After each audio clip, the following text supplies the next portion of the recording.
welcome back to another episode of the Messenger Podcast. And for those who don't know me, or if you've tuned in before, my name is Malachi Burden. We have, Bobby Peacock. so we're right now we're in a sneaker store called Preachers. We're in Sioux Falls, South Dakota. So if Yep. you don't know, there are Black people in South Dakota. Yes, at least a Yes, couple. yeah, at least a couple. And just want to thank Bobby for the time that you're Yeah, absolutely. blessing us with, and just to jump right into it. So Yeah. I know we talked a little bit before we turned the cameras on, but just talk a little bit about yourself. Where you from? How'd you find yourself here? And Yeah. Absolutely. Yeah. So, like you said, my name is Bobby Peacock. Kind of like my story is, I grew up or was born in Columbus, Ohio, and I grew up in the foster system in South Dakota. And so, basically, as a 3-month-old baby, I was adopted to a single mom who was very abusive. Like at night, she would lock us in our bedrooms. At age 4 and 5, we were already mowing the lawn. Um, Her house was always a mess, so she was a hoarder. There's physical abuse, verbal abuse, and neglect. And mm-hmm. so we would go to school with like bruises and hair not kept up. And um, finally, the state came into play and Yeah, took us away from the home. And make a long story short, went through 10 different foster homes, three wow, different children facilities, and then 2 failed adoptions, all in the South Dakota area, and then yeah, also a little bit in Minnesota. And so, but yeah, that's a little bit of my story. The cool part throughout all of that is that like God has always had His yeah, hand on me from a young age, and so I remember crying to the Lord at night, asking like God, like take us from this place, yeah. kind of thing. So yeah. That's powerful, man. So I just have to ask: have you ever been in contact with your biological family at all? Or Yeah. So when I was 23, I met my biological mom, wow, okay, and found out that so in total there's 6 of us. okay, I grew up with my half sister, and she's still here in South Dakota, and then the remaining 4 are in Columbus, Ohio. okay, And so basically, my mom was in her early 20s. She had 2 kids, and then she had my half sister, and then from there, she's like, "Well, I can't take care of all these kids, so I'm gonna mm-hmm. place this one for adoption." Yeah, And then a year and a couple months later, she also had me. Um, and like my dad, when I was 27, I'm a biological dad, okay, and he didn't even know about. Well, he knew about me, but he didn't like know about me. So basically, my yeah, dad was grew up in Michigan, and then he had a homie like, hey, we're just gonna go to Columbus, Ohio. mm-hmm. We're just gonna chill out there. He met my mom. They had a relationship, and basically the relationship kind of like ended. Yeah, And then my mom found out she was pregnant, yeah, and so the last thing that she kind of told my dad is that like, hey, I'm gonna have an abortion. yeah, So my dad left, and then my mom had me, placed me for adoption, and then my mom's best friend called my dad and said, "Oh, hey, by the way, um, there was a baby that was born wow, and already placed for adoption." wow, And so I met my mom when I was 23, and then I met my dad when I was 27, and I knew my dad for uh, 3 years, and then he passed away from a heart attack wow, complications. yeah. So yeah. How was in those 3 years? How was the relationship? Yeah, like it was, like having a relationship with my mom, like we talk like maybe once or twice a year kind of thing. Yeah, She's very much introverted. She has her own world. I have my own world. mm-hmm. My dad, we would talk like it seemed like every other month Yeah, or at least once a month kind of thing. And I remember I was going through a separation that ended up in a divorce at that time, and I called my mom and I'm like, "Hey, I need to get my mind off of things. Like, can you help me find my dad?" And so she gave me yeah, my dad's name, and then I searched on Facebook, found him, found someone related to him, and 1 o'clock that night he called me, and we just chopped it up, and he's like, "Hey." there's a wedding that's happening in Louisiana. Your cousin's getting married. You should come down. Mm. So he paid for my ticket. He paid for my hotel, and I got to meet my whole family, Wow. which was like really really cool. Yeah. And we had went to two family reunions um, with him. And then the last time that I saw my dad in person was he moved back from Tennessee to Michigan, and uh, he had a housewarming party, and I was the only sibling that showed up Hmm. because my dad had two other kids that are older than me.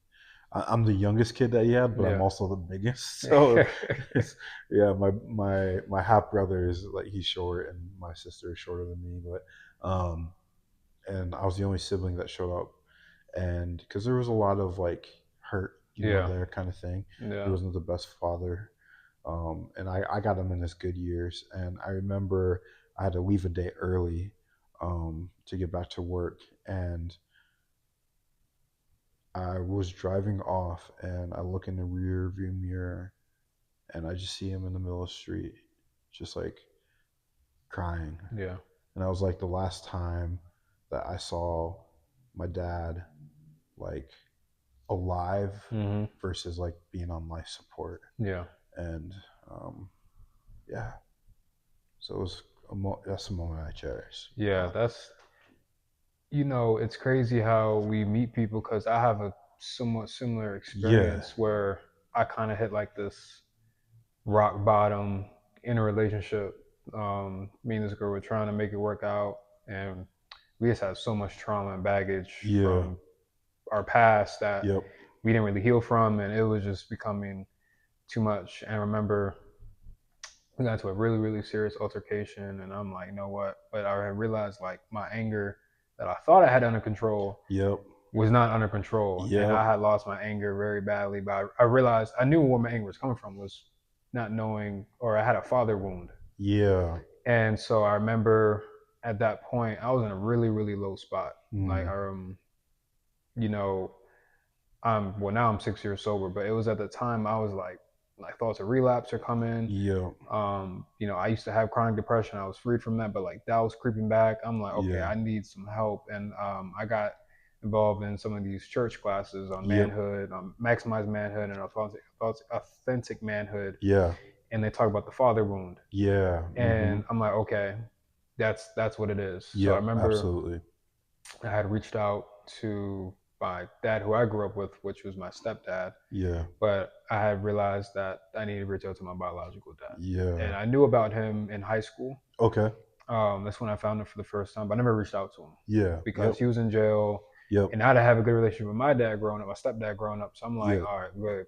Another good deadbeat, absent dad. So I'm like, but now yeah, I'm like 24, 25. I'm like, I need to heal from this. yeah, And I wrote him in jail.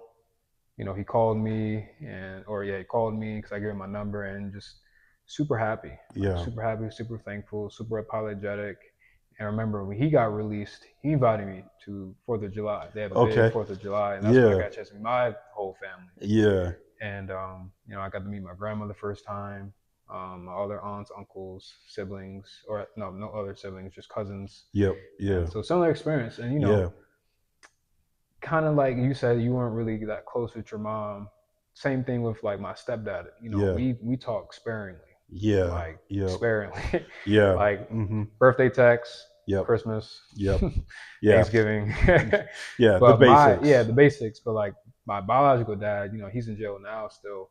When he went back, he calls me. We just talked today. Yeah, He calls that's me every cool. other couple of days. Yeah, He emails me. There's a different relationship there, yeah, yeah, right? absolutely. Yeah, and it's just it's different when like I grew up with different dads, foster dads and different father figures, and Hmm. even like like I call him my dad, my mom, my dad.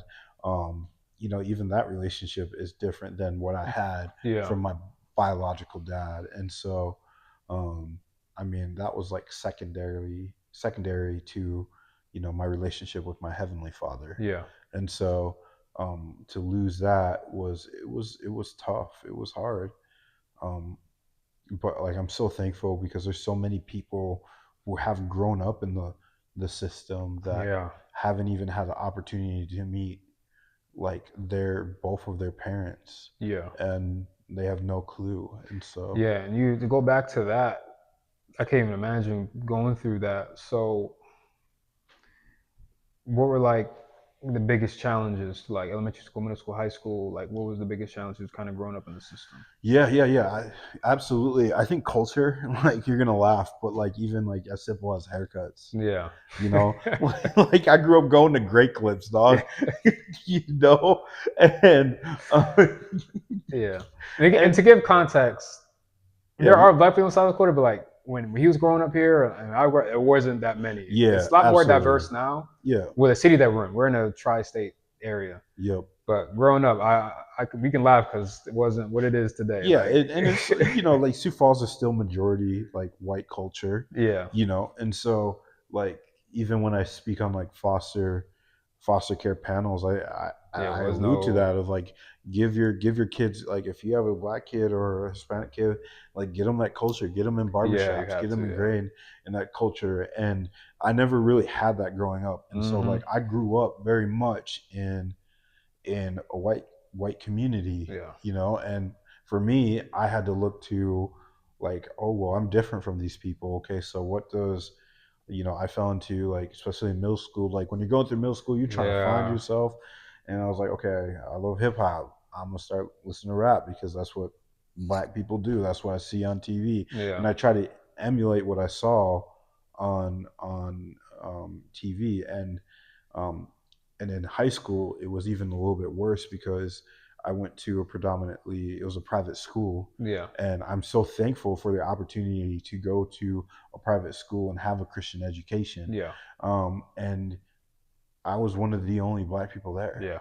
and so it was tough. Of like even like like sophomore year, we're talking about like slavery and Mm-hmm. the teachers tiptoeing around Yeah, it because I'm in the room, and he's like making sure that I'm ultra comfortable, kind of thing. And I had classmates call me the N word and stuff, and there was nothing that I could do, kind of thing, and not feeling that I belong there. And but like God had a purpose, yeah, and so for me, like I look back and um on those times, and I'm like I'm so grateful for it. But even like meet my mom for the first time, it's so funny because um we went to like this like one of my cousins um on his like dad's side that wasn't related to my mom. uh they were having a cookout, and so we yeah, went, and I look around and I saw one white person, yeah, and I'm like, this is the first time that I've yeah, ever been. This is the most one. This is the most black people that I've been around in my whole entire life, yeah. and not like there was only like this. Like there was I think an ex NFL player, and his wife was white, and I was like, she Mm-hmm. was the only white person. I was like, Yeah, this is just mind blowing. It was like culture shock just seeing like Columbus, Ohio culture versus what I grew up with, yeah, and so yeah, yeah. No, that's culture is definitely big, and I can relate to that. Traveling between South Dakota and Baltimore, and yeah, you kind of see the differences, and but then I feel like it really helps you. What I always appreciated was I got to see people for who they really are, yeah, right? Because absolutely, there are white people out there who are truly good people, and yeah, there's a stereotype in the black community that all white people are bad or yep, racist or and same thing with when you live in urban cities and cultures. We both feel black, but doesn't mean you're gonna treat me right or yep, treat me as a good person. And so we all have our bad runs with on opposite sides of the spectrum, but it's one of the things that I've appreciated. It's allowed me to see people for who they really are, yep, to give people grace and mercy, and not always have like this defensive lens on. yeah, Um, absolutely. because I've had my fair share of trials and tribulations from on the racist side in South Yeah, Dakota as well, yeah, growing up. But at the same time, there's a lot of people who don't look like me that have treated me really well, yeah, right? absolutely. And who've blessed me and um, been nice to me and things like that. And so I'm glad you sharing that. But yeah, I can definitely rate with the haircuts because I remember growing up, yeah, it was like one black barber, and I knew him Yeah. in the whole area. I still Yeah. see him today. He's still cutting hair, but it was yeah, Yeah. I understand. My grandma used to cut my hair. I'm like, at a certain point in time, it's like, Yep. nah. Yeah. Yeah. And like even jumping like back to the like the race thing too. It's like um I've seen like I remember I was in Minnesota and um, it was either a coach or an umpire. I was playing baseball at the time, and I remember my adopted dad, the family that was going to adopt me at that time. It did end up working out, but he stood up for me, Yeah. and he just ripped into this guy, and like I cried like a little baby because I was in fifth grade and didn't know what was going on, Hmm. and he kind of explained to me what happened, and so like I'm grateful for people like that are standing up against that because it's like we Yeah. don't we don't serve a God that's white. We Yeah. don't serve a God that's black, like, or Asian or whatever. Like God is above all of that, Yeah. and like diversity is beautiful. Like I always put it this way: is like God, like just imagine if God only made one flower, Yeah. life would be boring. I like that. God made multiple I flowers. like that. And so God made multiple types of people. If we only had one kind of people, like if they were all Bobbies, listen, life would be boring, dog. Yeah. And so it's like diversity is like because like some people are like, oh, I don't see color. I'm like, well, you should Yeah. because like God does Yeah. because He created it and it's Yeah. beautiful. And so, Amen to that, man. yeah, Yeah. I remember there was one time I was out here visiting my best friend a couple years ago. This was probably in high school, maybe even middle school. okay, And we were at like the demolition derby things, but we're yeah, like in the outskirts of Sioux Falls. So we're, yeah, like can get real rural and yep, that side of the spectrum. And I was getting some looks and I was feeling really uncomfortable. yeah, I remember my friend was like, he's white. He was like, we can go if you want to, bro. Like, yeah, and he's like, I see how people are looking at you like this. Let's go out of here. And yeah, so, um, he's always that's he grew up two houses down from my grandma, so he's yeah, family basically, and their families always appreciated me and taking me in as their own. And um, but yeah, so there's definitely people out there. We need, it's not just about being an ally. It's just about where your heart posture is, right? We yeah, don't have to like. Sometimes I feel like we just worry about like the term ally, but it's like we just be friends, right? yeah, You don't absolutely. have to make it about politics. It's just about like Jesus said, like love each other as Yeah, much as you love yourself, right? yeah, and I love encountering those spaces. Like and my friends will say this all the time. But they're like, Bobby, you just go in. Like, I remember we were at like a burger joint downtown, and there's these two guys that were talking. I'm like, hey, like, can I jump into this conversation? Yeah, And they're like, I'm like, hey, no, no, no, listen, like, let's all agree that this is gonna be a safe place that we can have this conversation, yeah, and they were open, they were receptive, like, and some things we agreed on, some things we don't, and I mean, and I it kind of helps because like I'm a bigger black guy with like tattoos, so I look yeah, intimidating, so they're like, oh, but like having that open dialogue where we can have those hard conversations in a safe manner because I don't like to argue with people. yeah. And I think it's important because we all grow up with different backgrounds, Yep, different experiences. And yep, like I said, we may not agree with everything, but I understand where you're coming from, yeah, right? And so I think that's why I've always appreciated traveling between the East Coast, the yeah, Midwest, and now down south. I live in Houston. I can see yeah, the different perspectives. So when yep, people, I'm not trying to bring politics into it, but when people talk about different politics, different laws, I understand yep, what it like from your perspective. You're living in rural Midwest, or you're living in the urban context of this big city, or you're living in a suburban area. I can see why you're saying this, yeah, right? And absolutely, so even when you start talking to people from other countries, yep, right? That's one of the things I like about my graduate school is that I have people from different areas, different yeah, denominations, different parts of the world, and how they express Jesus and God is different, and I'm seeing just the differences, yep, and also seeing how they appreciate God in a different manner, yeah, absolutely, and how they worship Him and things like that, and so that's broadened my horizons and making me want to travel abroad because so you may not agree with everything, it may not yep, be your cup of tea, but you're expanding your horizons, yeah, absolutely, and that I think makes you less judgmental, less prejudiced, and just more intellectually aware yeah, of your surroundings. and it go. I always go back to this is like it goes back to loving your neighbor.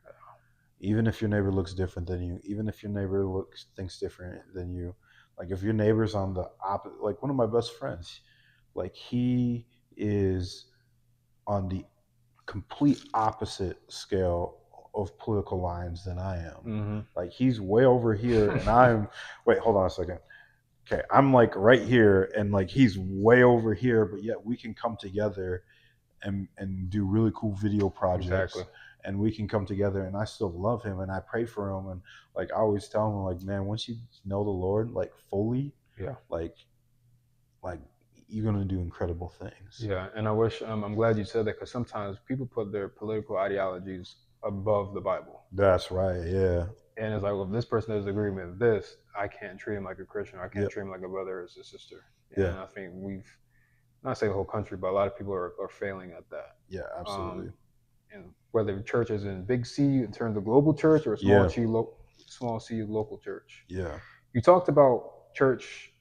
You said you went to a private high school Yep. church. Yep. Yep. Yeah. Yeah. So was Absolutely. faith something you always grew up in, or was it just in high school when you started Yeah, to yeah, really yeah, discover that? absolutely. So like faith for me, like I said earlier, from a young age, I always knew that there was a God out there. Mm-hmm. And so like I grew up Catholic, and then like Reformed, and then like non-denominational Wesleyan.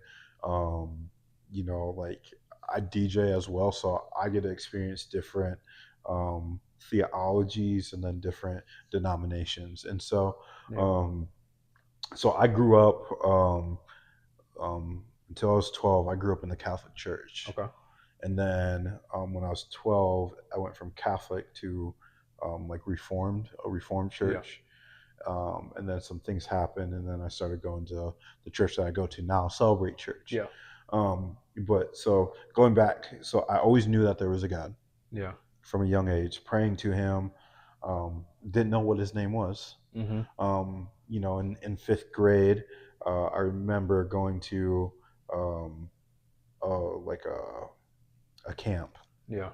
and I was like, "How do you read this Bible?" Mm. Um, and it was fourth grade going into fifth grade summer, um, or fourth grade summer going into fifth grade, and I remember asking the counselor, like, "Hey, how do you read this Bible? Like, how do you like what like?" Because I knew the Bible was different from any other book. Yeah. And I always wanted this to be closer to God, kind of thing. And I remember in fifth grade, that's when I got my call into ministry. Mm. And I remember going outside, and it was as verbal as me talking to you. And I remember right exactly where I was. And I asked God, I'm like, what do you want me to do with the rest of my life? He's like, I want you to live a life of ministry. Mm. And so I ran inside. I'm like, hey, I just got a word from God. He wants me to be a priest. Yeah. But that's not what he said. Yeah. But like my fifth grade mind was like, okay, I don't know what the word ministry is, Yeah. but I know what a priest is. Yeah. And so ever since then, I've always held on to that. And I've had moments in my life where, like in middle school, like I said, you're trying to find yourself.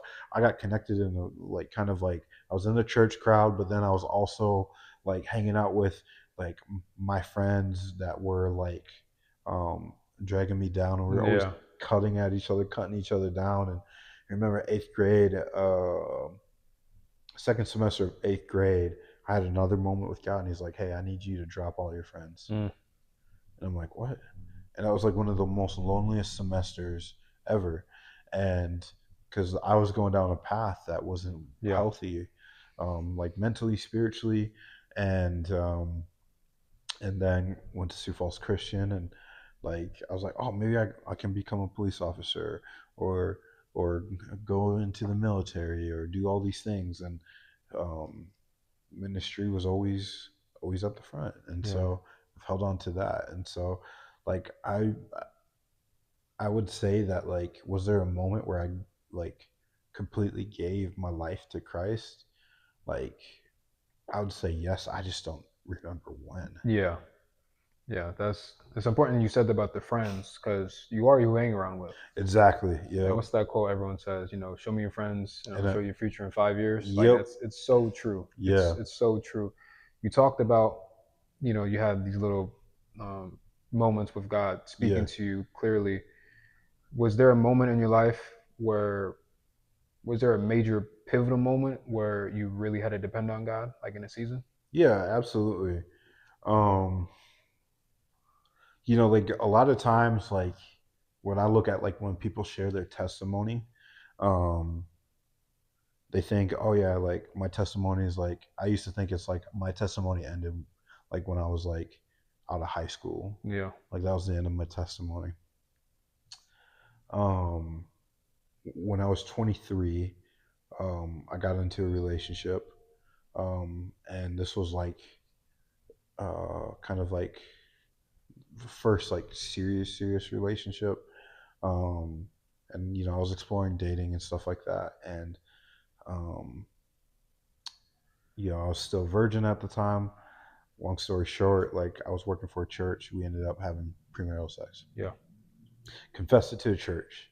We still see each other, still, do that stuff in a hidden manner, and then found out that we were pregnant mm, a couple months later. Um, and like I was working at the church, and this was my dream job. yeah, So we go from uh like, oh, pregnant, okay, I'm like still celebrating. I'm like, I'm gonna lose my job. yeah, I'm gonna have to tell the church, um, and told the church, um, took some bad advice, um, and I went from losing a job, my dream job, yeah, uh, to no losing a child, losing my job, mm, to a week after we lost a child, getting married. mm-hmm, Um, uh, 3 weeks into or a week into our marriage, we got in a huge argument, huge fight. Um, and she's like, I want to get a divorce. yeah, And I'm like, okay, whatever. I was like, forget this, forget you. Went back to childhood trauma. yeah, And I'm like, this person's just going to leave. And then after that, I had an affair that lasted three times a month. And then like cut it off, hit it for 3 years. Um, have a lovely son who's 7 now. So beautiful, so grateful for him. Um, and I remember there was a moment we got in a huge argument, and within that argument, I was like, I'm done. I can't do this anymore. I left the house, um, and I'm trying to make the story short. yeah, Um, and um, went to stay with a friend, stay at his house, and then that Monday we talked, and um, we were in this room, and there was like a in this room there was this picture. It had like 4 or 5 words on it, and God spoke to me so evidently clear that He's like, "Hey, you can either deal with the consequences of your sin now, or you can deal with it when you come or when you die and face me." And at that moment, like I confessed the affair for the first time. yeah, Um, and the guy's next word, he was a good friend of mine. He's now in North Dakota. He's like, I wasn't expecting us to get this far today. And it was like the Holy Spirit was um like present in the room, yeah, preparing his heart. And so he's like, hey, you're gonna have to, tell your wife, you're gonna try to work through it. Um, told her things went downhill. We got separated, eventually divorced. And like I had to rely on God a lot during yeah, that time because it's like I would say that was like my prodigal, yeah, like 3 years of me living a prodigal life, and not only a prodigal life but a two-faced life. Like I yeah, was I was DJing like for a Christian artist, and I was doing all these things and living this life, but yet still having like this secret sin sin, yeah, in my life. And so I took a year or like 6 months off. I was like, I'm not DJing anything. I'm not doing anything. Like, I was working for a ministry, and I had to tell them, and they're like, well, Like, we still love you, we still believe in you, we're not going to get rid of you, we're going to walk with you in Yeah. this. And so I had to rely heavily on God in that moment. And then um, I remember a friend of mine. It was like that year. It was 2020. Um, that's when we separated, August of 2020, and then um, the whole thing started in June, and then we separated in August. And then a friend of mine um, who's a youth pastor here in Sioux Falls, he hit me up on um, the 30th, and he's like, "Hey, what are you doing on the 31st?" Um, I was like, I'm just chilling at home. Mhm. And he's like, "I want you to DJ my youth event." I'm like, "What?" He's like, I was like, "I've told you what I've gone through Yeah. and what I've done. Like, I still," and he's like, "No, like, God wants you to get back on the horse now." Yeah. And it was that moment where God used him to plant a seed in me and say, "Okay, hey, it's okay to step out. Like, you've gone through the healing, you've gone through um, Yeah. the hard stuff." And then the second time um, was in 2022. Um, it's funny because like it's not funny, but like Looking back at it, I told a friend today, one of my very closest friends, about this, and he didn't even know about it either. This was a story that I shared on our mental wellness, yeah. and so in 2022, I had a lot more people walking out of my life than walking in my life, and I was seeing somebody who moved to Alaska, and we are trying to do the whole long distance thing, and Mhm. I ended up breaking it up because I couldn't give her the time that she needed, and um, got into a unhealthy rebound relationship, Mhm. and it was just tough. And I had more people, like I was trying to help plan a church, and a new group of friends and all this and stuff, and just not a lot of people were walking in my life, and Yeah. a lot of them were like, "Hey, we're with you in the good, but we're not like with you in the bad." And so Yeah. like a lot of people were walking out of my life, and I remember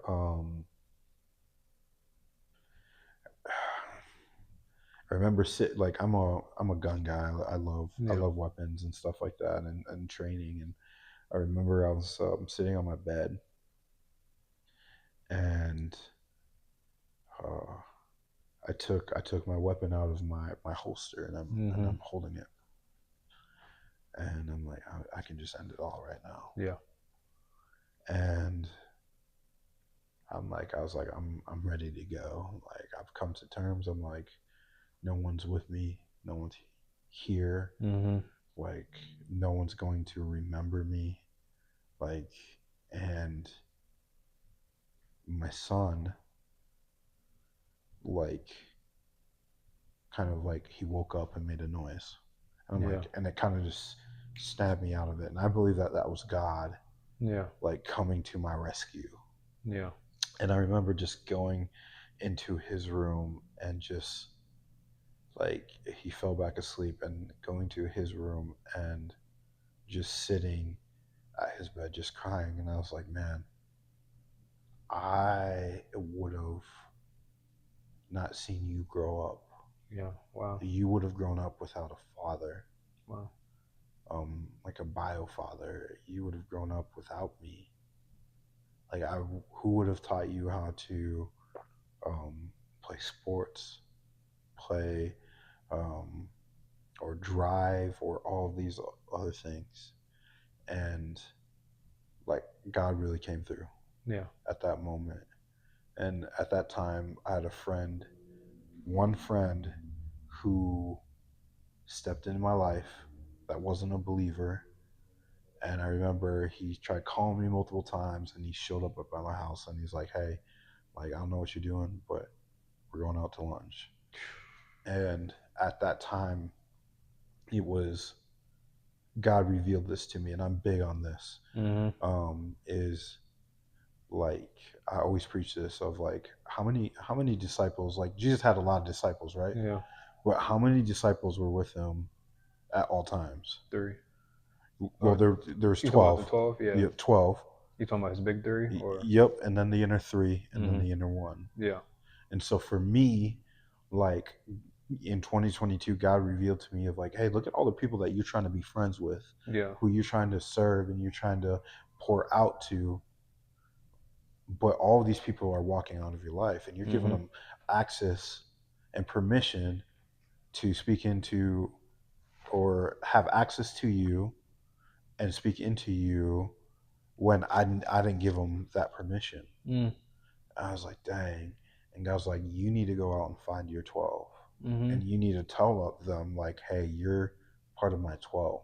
Mm. And this is what the expectations of that is going to be. And then, like, my inner three. So, like, I have my 12. And out of that 12, I have my inner three. My inner three know who they are. But my inner one, it Yeah. always fluctuates. And Hmm. so I never tell the person who my inner one is. Yeah.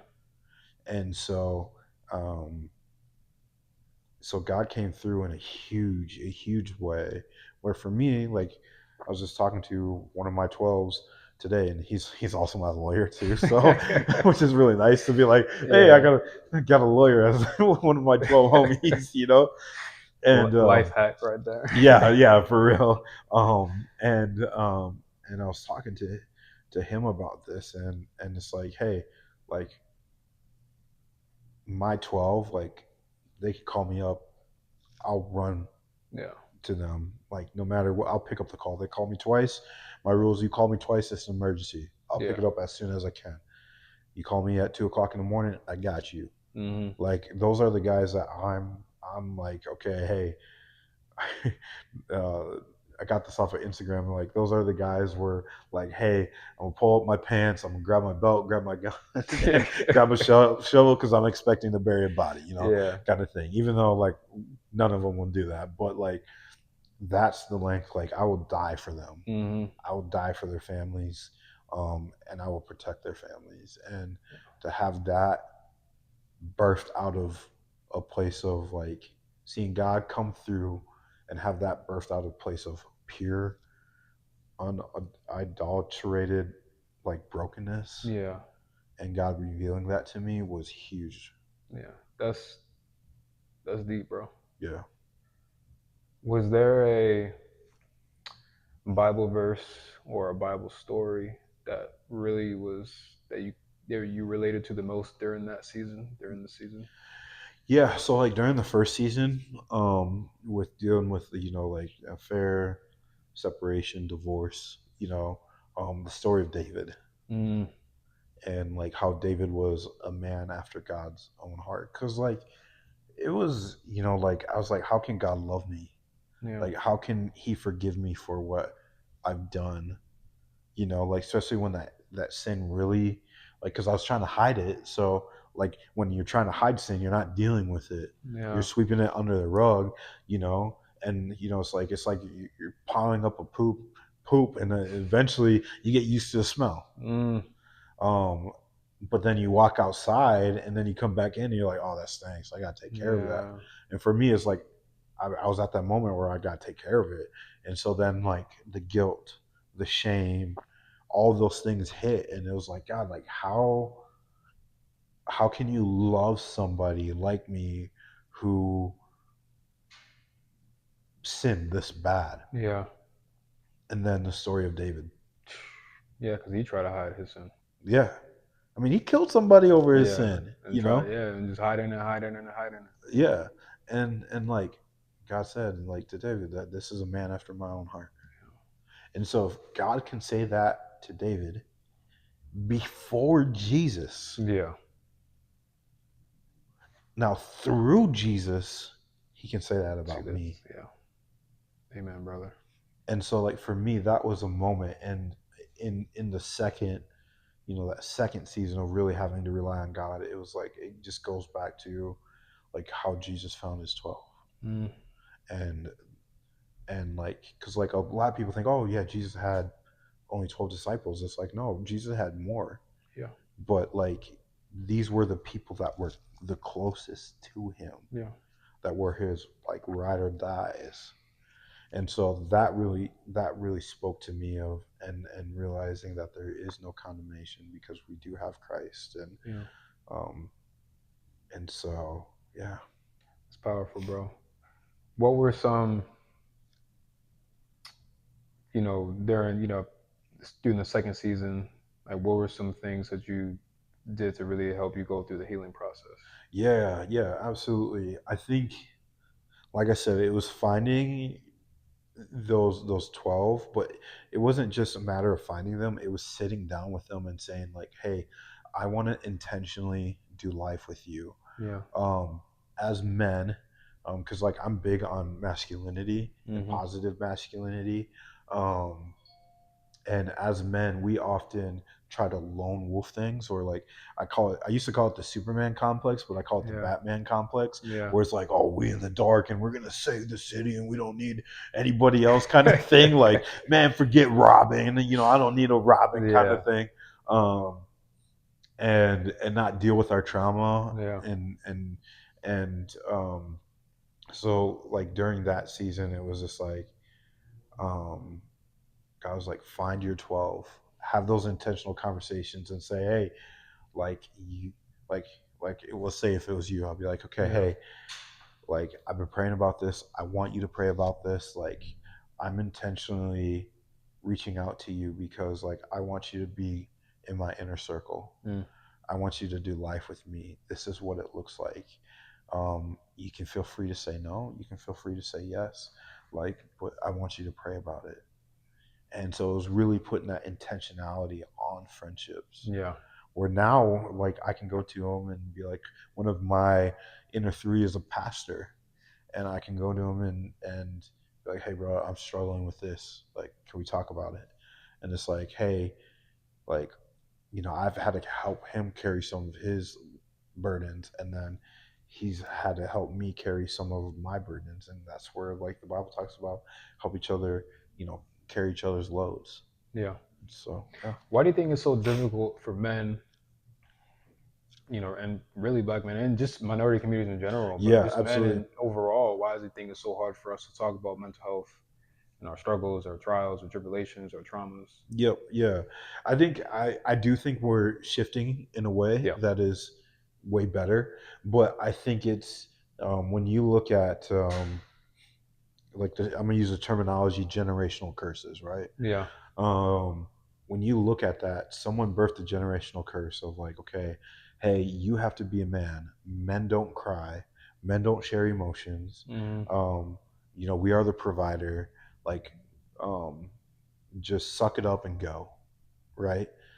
And so that language was taught to us of like, yes, like, hey, we are warriors. We fight, we grind because we are protectors, we are this. But then sometimes we get so lost in Yeah. that we forget about like, well, God also called us to, in church, raise our hand in worship Yeah.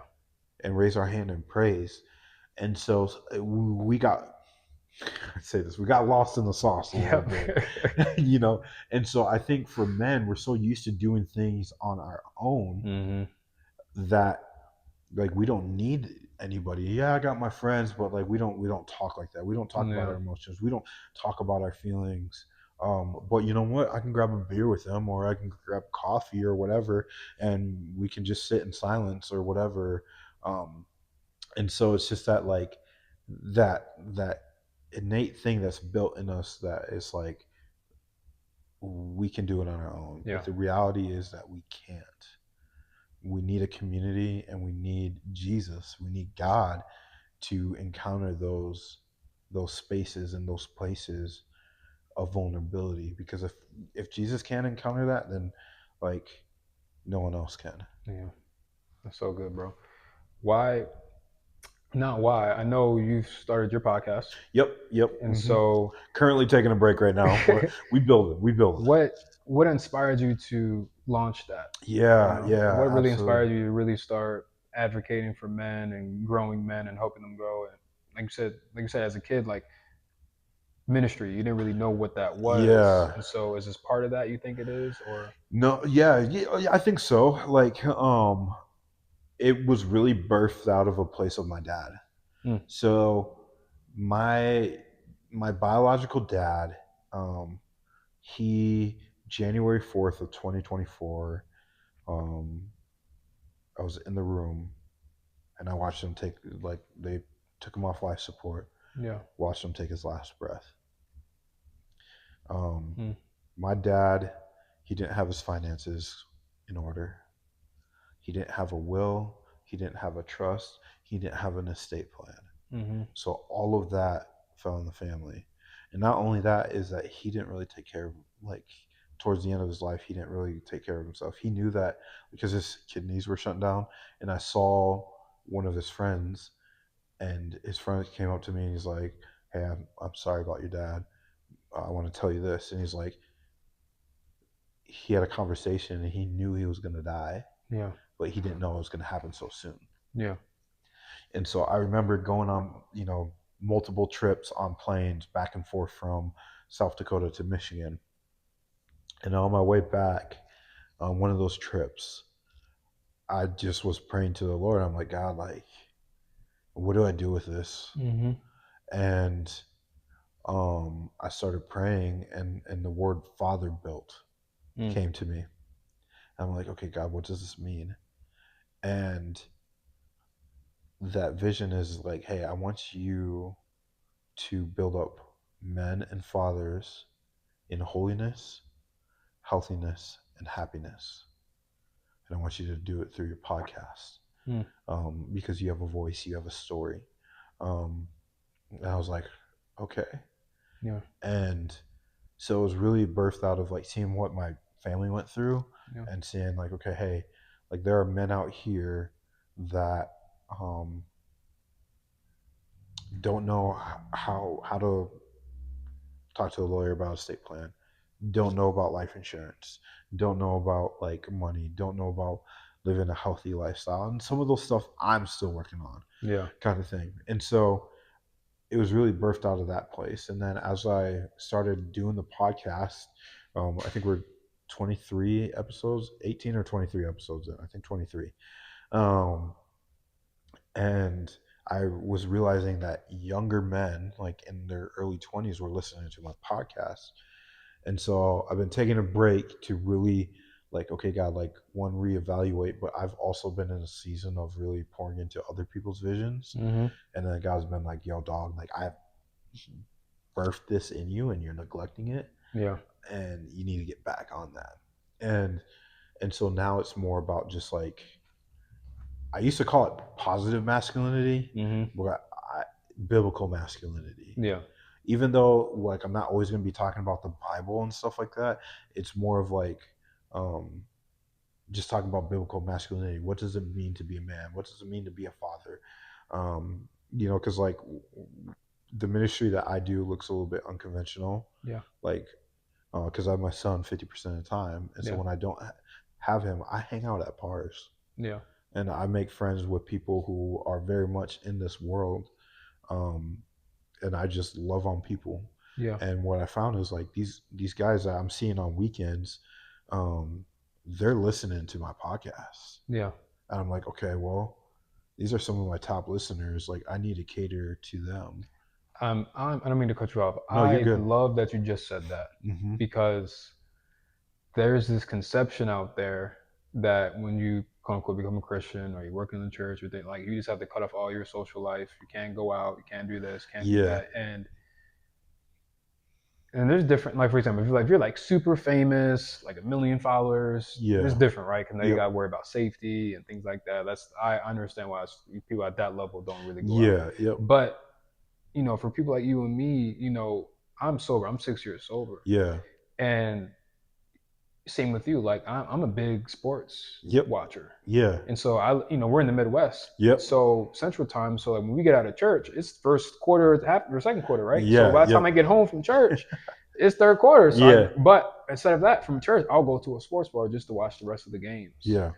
And so I'm really big on sports, but you don't understand. Well, there's so many times where I get a chance to plant a seed in somebody, Yep. spread the word because they ask me, because you always get asked, oh, what do you drink? Or can I buy you a drink? Or Yeah. things like that. I'm like, no, I don't drink, things like Yep. that. First question asked is, why don't you drink? Yep. Mm-hmm. Right? And I tell them, well, I'm sober. Oh, really? Why are Yep. you sober? No, they'll usually come back and be like, well, Mm-hmm. why are you sober? Or, oh, I used Yep. to be alcoholic. Oh, okay. Then they'll come back. The waiter or waitress will come back and be like, How do you know if you're alcoholic? Mm. Always get that question. Yeah. And it's usually because they're going through something or they Yeah. know someone who's going through something. Yep. And that's Absolutely. just, but I want to be able to have those conversations, but I'm not in that environment, Yeah. Absolutely. right? And I remember the first time like I got invited to like go to one of the like it's kind of like a club here. It's not Yeah. really it's a bar club or whatever. Um, and it was weird. I was like, if someone sees me in here, they're gonna Hmm. know me from church.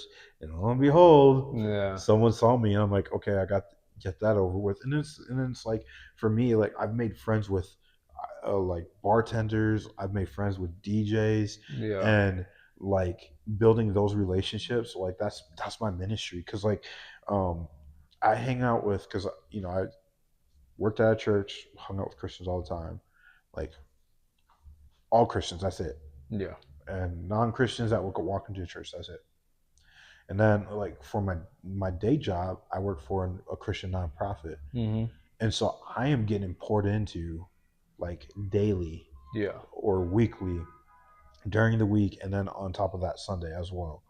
And so I'm like, okay, I gotta find me some unbelievers, Yeah. and I gotta play the long game. And it's like, um, some of them they know exactly where I'm at. They know that I'm different. They know Yeah. um, that I love the Lord, and I've had those conversations. And I've also walked with um, through some hard things that a lot of Christians probably would have like turned around and said, "I'm done." Yeah.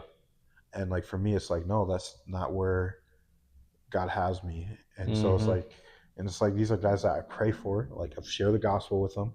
I pray for, continually pray for them, and I'm seeing the seeds like slowly start to grow. With whether it's Christian questions or whether it's showing up at a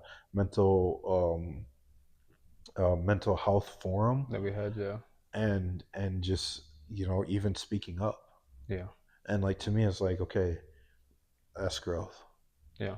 And so it's like playing the long game. Yeah, man. Because people got to realize church is outside of the four walls, Yeah. Hmm. and there's people out there. Yep. That's what Jesus says: go and make disciples. Yep. Right? Not go into the building and go into the temple, make disciples. Go Yeah. out into the world and make disciples for all nations. Yeah. Right? And so Absolutely. we have to meet people with where they're at. Yeah. And a lot of Absolutely. times where people are at are in low, desolate places, Hmm. right? They're in their own prisons, mentally, emotionally, sometimes physically, and we have to meet them where they're at. Yep. Whether it may be a bar, maybe in the streets, maybe somewhere, and they're waiting for someone to tell them about the good news. Yeah. They're waiting for someone to hug them and tell them, I love you, that you're loved, that you have worth, that you have Yeah. value, right? We can't do that if we're just only focused on the people inside of the church, Exactly. right? And like for me, I've prayed with people in it, like in the middle of the dance floor, praying with. I remember a guy came up to me and he's like, "Yeah, my uncle just died," Yeah. and I'm like, "Dude, I'm sorry." I'm like, "How are you?" He's like, "Dude, I'm really struggling." I'm like, "Hey, bro, you want to just pray?" Yeah. And like, and it's not to be like, "Oh, look at me." It's like I don't care. Yeah. Like I'm there to be a light, and like people see that they see that I'm different, but yet I can still excel in these environments because I have the Holy Spirit with me. Yeah. And so they may be like, "Oh, Bobby's amazing." It's like, nah, that's God behind me. That's God working within me. That's Yeah. what you're seeing. You're Yeah. seeing the fruit of what God has done with me. Yeah. It's not because of me. And a lot of times, there's this conception that you have to come to church clean cut, suited and booted, things like that. So when you meet somebody who looks like you with tattoos or fresh, you wears urban wear and Jordans Yeah. and nice Yep. shoes, it's like, oh, I can relate to this. I can talk. Yep. There's a connection here, Yeah. right? And so sometimes people need to see that, right? Yep. And so, but sometimes we Celebrate is a little different church, but Yeah. sometimes other churches you come your Sunday's best dressed, Yeah. right? But some people can't even afford that, so they don't even want to go to the church because they Yep. feel like they're not going to be accepted. Yeah. And so meeting people where they're at, bringing it back to culture, Yep. right? We have an advantage of using our culture as a tool to reach other people Yeah. because there is something we have in common here. Yeah. And when there's a Absolutely. common ground, that gives us room to really bring in the good news, right? Yeah. Their guard is down, so to Yeah, speak. absolutely. I remember walking into so this is like yeah, I was in my early 20s, so I only had like one tattoo sleeve, and I walk into this church. Not gonna say. It was like it was somewhere in the Midwest. That's all I'm gonna say. And it was like right before one of my friends at the time wedding. I was ushering for his wedding. It's like, hey, I want you, all of the groomsmen and the ushers to go to church with me. And so I'm like, okay, sweet. I'm gonna put on a t-shirt, shorts, and rock a hat. Like Yeah. that's why, because I don't get haircuts as often as I should, so I always wear hats, Yeah. and that's my thing. And go to church, and it was a very interesting experience. Like no piano, no, it's just like singing hymns or singing worship music or whatever. Hmm. We get done with church, and there's a guy there dressed up to the nine. I'm talking like nice suit, nice tie. He extends his hand to me, and I shake it. I'm expecting to have a great conversation. And the next thing he says to me is like, "Hey, next time you're in church, just you know, take take your hat off." And I look at him, and like this is like one of the very first times that I've ever felt righteous anger. Yeah. And I was so angry, and I was so mad. And I remember I couldn't talk to anybody about it. And then because the wedding was like that next week or whatever, and so do the wedding, let my friend go on the honeymoon, and then when they get back, I'm like, hey man, like I didn't want to talk to you about this, but like the Holy Spirit keeps telling me that I need to bring this to your attention. Hmm. And um, I was like, hey, when I was at your church, this happened. And I told him, I was like, this is the very first time I ever experienced righteous anger because I didn't think about me.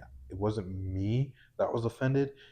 I was offended for the person that doesn't know Yeah. Jesus that might have walked into that church. And Yep. that was the very first interaction with somebody in their church. Talk about it. And I was like, and I just told him, I was like, dude, like, I don't know what your church has to do, but y'all need to talk about it. And so like for me it's like like Paul talks about how I'll become what is it, paraphrase, all people or something All like things that. to all people. Yeah, Yeah. exactly. You talk. Yeah. He just talks about basically just learning the different cultures of other people that way to reach them to Yeah. speak their language. And so like there's a reason why I have tattoos Yeah. all over. There's a reason why I have a leg sleeve, tattoos to my fingers, and tattoos to my neck, to my face, to my head, Yeah. is because those are the people that I want to reach. Yeah. Like a really good friend of mine that's like my 13th man, Hmm. like he's a tattoo artist, and I got to witness to him, and I got to bring him to a church for the first time in years. Wow. And like for me, that's what I love. And so like there's tattoo artists that I'm trying to reach Yeah. as they're working on me, and we're having these harder intellectual conversations, and it's like to me that's where I want to be. Yeah. And I do prison ministry. And it's the same thing there. Mm, Everyone is tatted up, right? And so it's yeah, like when they get out, when they get released, is there a church out there that's going to accept them, right? Because they yeah, may not come to the church that I'm at because they may live in different parts of the state or yeah, different areas. So absolutely, it's like yeah, they need to see that they can be accepted because yeah, that's one of the biggest things to staying on that path of hmm, not relapsing on drugs or an addiction or going back into prison is community. yeah, absolutely, And yeah, so we have to create these spaces where people can come as they are and be loved who they are as they yeah, are, right? yeah, Despite their looks, despite their background, despite what they got on, despite the tattoos, despite the hair color, the haircut, whatever it is, because we're putting that. A lot of times we put their appearance over what God says about them, yeah, and what over what absolutely, Jesus tells us to do, right? That's just so good, bro.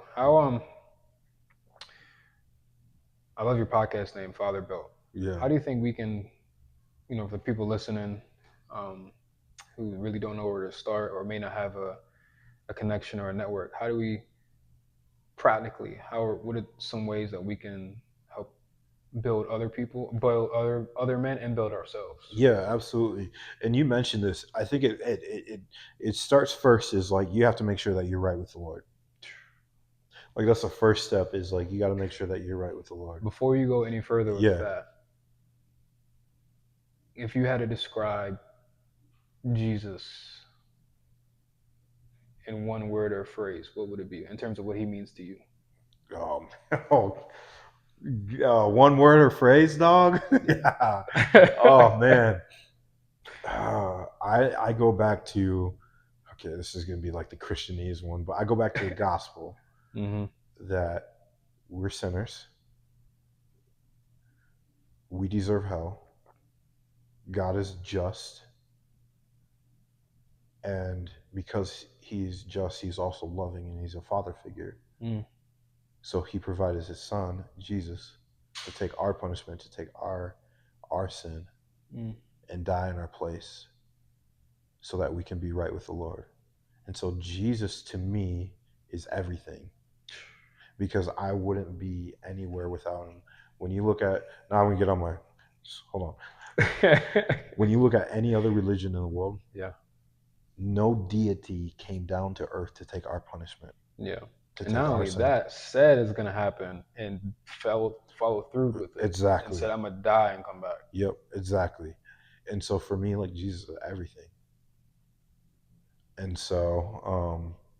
Yeah, so if you're listening to this and you haven't had the opportunity to respond to the gospel, like this is your opportunity. Just yeah. If you've yeah, been doing life your way and you're not where you wanted to be, just yeah, give Jesus a try. Both of us can promise you, you're yeah, gonna get your return on your yeah. investment. You at the end of the rope, try Jesus. Yeah, try. You try everything else, Yep. man. Yeah. Try Yeah. Jesus. Yeah. Yeah. But yeah, man, you said getting right. That's like I said. That's the priority. That's the That's yeah. The number one thing. The number two thing is like I've been talking about or preaching is community. mm, Like if you can't find your 12, find your one. Once you find your one, find your two, find your three.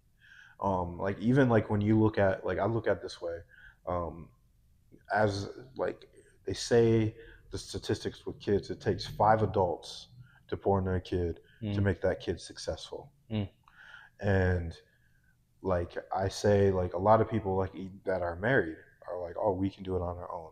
mm. It's like it takes a village to raise a Yeah, child. It takes a village to raise a marriage. It takes a village to raise a godly woman, and it takes a village to raise a godly man. that's so good, bro. And so, finding that community, finding your not your 9 to 5 friends, but your like 12 to like 9 a.m. friends, Yeah, like 12 a.m. to 9 a.m. friends, yeah, because those are friends that are gonna um, stand the test of times. yeah. Like find your war buddies. Hmm. So that's number two. And then like I'll say, like if I can give out one more, is um, really like so we kind of covered, like I said, we the spiritual, right? So the Hmm. holiness, community has to do with healthiness, and then also find happiness. Talk about it. Like not in a way of like, oh, this makes me happy and it's unhealthy, but in a way of like, what does healthy happiness look like? What does healthy joy look like? What does a healthy life look like that you can still be in the trenches, but then once you're done with the trenches, you can see, oh snap, there's mountaintop experiences. There's stuff that I can do. So like for me, like in this season right now, I was playing pickleball, Yeah, or it's like going out and hanging out with bar friends, or it's gaming, or it's doing a podcast, or taking pictures. Find something that you can do that brings life to you, and yeah, not only to you but also to others. yeah, man. It's like become a little kid again, Yeah. right? Like Yeah. you have to find things that will make you smile no matter what. We were talking about before the podcast, like my grandfather's golfing, Yeah. right? And so I'm not that good of a golfer, but my grandfather, when he sees me trying and I hit a one good shot, it brings him immaculate joy. Yeah. Like, like it's like supernatural joy. He's Yeah. just so happy. Yeah. It could be 95 degrees outside. He just brings him so much joy, right? Yeah, And that absolutely. brings it makes me laugh. It makes Yeah. me happy just to Hmm. see that. And so find the things that, like I said, no matter you've been having the worst day of the year, Yep. find that one thing, no matter what's going on, it's gonna put a smile on your face. It's Yeah. gonna make life so much more not only enjoyable, but you'll be able to like smell the roses when there's ashes all around you. Oh, that's so Um, good. That's great. yeah, man. How do you think? Second to last question. Yeah. How do you think we can create more spaces for men to open up Yeah. about not just mental health struggles, but you said like finances, Hmm. it could be addictions, just anything in life, struggles, marriage struggles. Like, how do you Yeah. think we can create more spaces? I think it starts with the man himself. Mm, I think um it starts with taking down that pride yeah, and that arrogance, getting rid of the Batman um bravado or mentality. Um and it starts there, but then also, like, for example, like a couple weeks ago we had a mental wellness yeah, forum, and so doing more of that and bringing light to men's mental health and is so important. So creating environments like that, like for like simple ways, like if you're in the church, simple as getting in a life group, mm, and maybe it's just is maybe you just got to show up and listen, yeah, and that's all you do, and you just listen and listen, listen, and then it's like getting uncomfortable or getting comfortable with the uncomfortable. mm-hmm, Like, you want to grow, get uncomfortable. mm-hmm, Like, yeah, we can get uncomfortable in all these other areas, whether it's like work, finances, all this other stuff, like buying a house. Ooh, like I don't know if I can afford it, kind of thing. God's gonna make a way, yeah, right? But yet, when it comes to our spiritual health, our mental health, we're kind of just all like, oh, God got me covered. I won't deal with it. I'm just yeah, gonna put it aside. He'll take care of it. And God's just all like, brother, no, you need to take care of it. You need to yeah, take a step and say, yo, instead of trying to hide this, like, and so it goes to us taking the first step and acknowledging that, like, hey, we need help in this area. yeah. Yeah, That's so good, man. yeah, Last question, for for the sure. people out there, and you can take this as short as long as you want to. Yeah, for sure. People out there who are listening to this or will listen to this in the future who Hmm. went through the foster care system, Yeah. who had similar experiences as you, who've had affairs, who've been divorced, um, who've made mistakes, Hmm. and what would you say to that person, looking back on your life? What would be your message to them? Yeah, absolutely. I'm not going to give the Christianese. not, not going to go there. Um, Childhood, foster care, you're more than a statistic. Mm, Um, when I was growing up, they said that you had a 30% success rate of being a contributing member of society. I never That heard was a that. that was a statistic that was put over my life. Let me tell you, God broke that. He's like, Bobby, you're more than a statistic. Mm, Um, when we look at, me and messing up my marriage, it's like, hey, take responsibility, take ownership. Don't don't hide that sin. Like, just own it. Deal with the guilt. Deal with the shame. Look what God did with David. mm, Look what He can do with you through Jesus. mm. Um, and like, even the third part of my testimony of like dealing with like suicide and Yeah, stuff is, I'll share this story because you got to witness it, and every time it just makes me tear up. yeah. Um, we had the mental wellness forum here, and I invited two of my friends that are like in the bar scene, and I shared a little bit of my story of what happened in 2022 with me um, about to commit suicide, and he, one of my friends, raised his hand, and he's like, I'm angry. Mm. I might get He's like, emotional too. he's like, I don't know, Yeah. like I can't imagine my life without you, Mm. like in my life. And like the whole room, like I started crying, the whole Yeah, room it started was. Yeah, it crying. was. Yeah. And so it's like, if you're there in that darkness, like, first of all, I rebuke that in the name of Jesus. Know that you are worth so much to God and so much to your community. Um, there's something that I do every night with my son when I have him. It's called the blessings. And what this is like, and when I do DJ youth conferences and stuff like that, and I always try to kind of like fit this in somehow, Hmm. some way. Um, and what it is it's speaking God's blessings over your life, of speaking of like how God sees you. Mm. And so like for me it's like I say it, and then my son says it. So we say it out loud because we claim it, Mm-hmm. and then by repeating it, we retain it. Mm. And so every night it's like it can be some of the same things. Sometimes I throw a loophole, but it's like I'm blessed, Mm-hmm. I'm mighty, Mm. I'm strong, I'm handsome, I'm brave, I'm courageous, I'm enough, I'm worthy, I'm loved. And it's like all of these amazing things. And like, so if you're listening to this, just know that, like, hey, you are strong, you are mighty, you are beautiful, you are handsome, you've been made with purpose. Like, God has something in store for you. You are loved. You may not be in a place of like, oh, I feel love right now, or I feel love, but like, God loves you. God sees you. He knows you. He believes in you.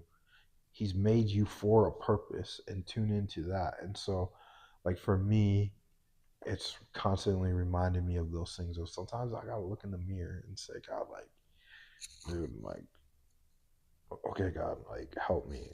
Yeah. Am I blessed? Okay, yes, I am blessed. Yeah. Am I mighty? Yes, I am mighty. Yes, I am strong. Yes, I have all these things for me. And so it's holding on to those biblical promises and saying them in such a short way as a reminder. And so, yeah. So know you're more than a statistic. You're covered by the blood of Jesus. You're a man after God's own heart. And just remember the blessings that God has put over your life. That's so good, man. Well, this wraps up our conversation, man. This is a Yeah. great conversation, bro. Yeah. Thank you for taking the time for me. Thank you for Definitely, inviting me on here, yeah, you man. definitely blessed me. I know you're gonna bless a lot of people that listen to this, man. And so, real quick, man, you just want to shout out your social media handles. Yeah, absolutely. Yeah. So, like you said, I have a podcast called the Father Built Podcast. So, if you type in Father Built Podcast, you can find that on YouTube, and then Instagram. If you want to follow me or friend me on Facebook, Bobby Lloyd Peacock. Here's my social security number. Just kidding. If you want to follow me on Instagram, DJ underscore Peacock. And I mainly just do YouTube, Instagram, Facebook. So, Yeah. Well, this wraps up the podcast. Another episode on the Messenger Podcast. My name is Malachi Burden. Malachi Burden underscore on all social media platforms, and the Messenger Podcast on all social media platforms as well. Until next time, stay prayed up. peace, love, blessings.